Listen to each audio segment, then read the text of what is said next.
Yeah, I think, your question, I would actually pose your question in the past tense because capitalism, in my view, has actually ended with the 2007-2008 financial crisis. And why do I make that statement? You only have to look at the current magnitude of the four major central bank balance sheets. Right? So you have at the moment, they represent $30 trillion.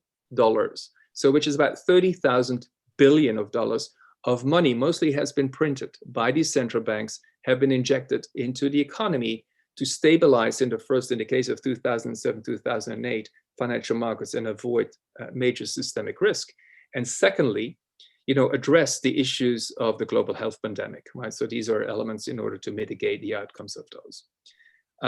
In that process, I think we have been, or the central banks have actually been artificially inflating the value of the stock market. In this year alone, I think, we had for the S&P 500, 54 breaches of record, right? So there are only 250 working days, right? And in this market, where we are facing 6 crises at the same time, we had 54 breaches of S&P 500.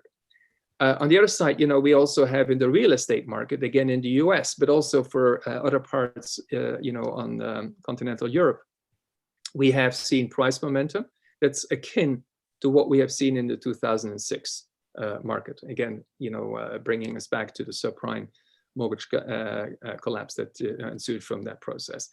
So from that, you can stay to the capitalist element. The central bank has become the price setter, the market maker or the sole market maker for government securities and for treasuries.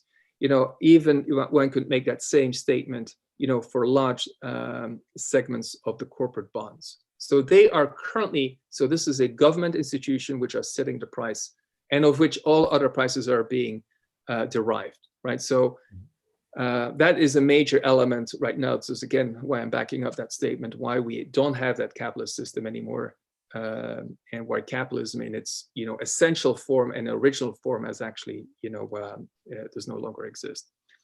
Coming back on that, so you also have these unintended consequences.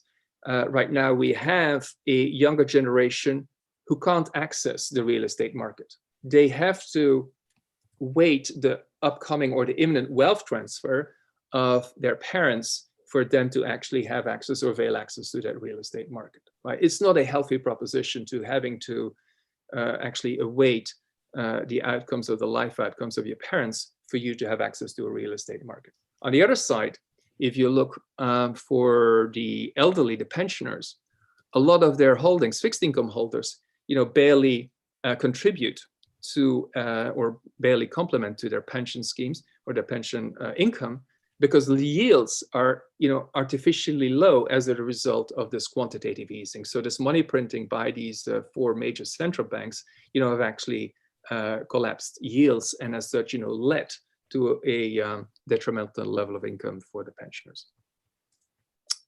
So this is a bit why my statement that capitalism ended in 2006 or 2007 and 2008.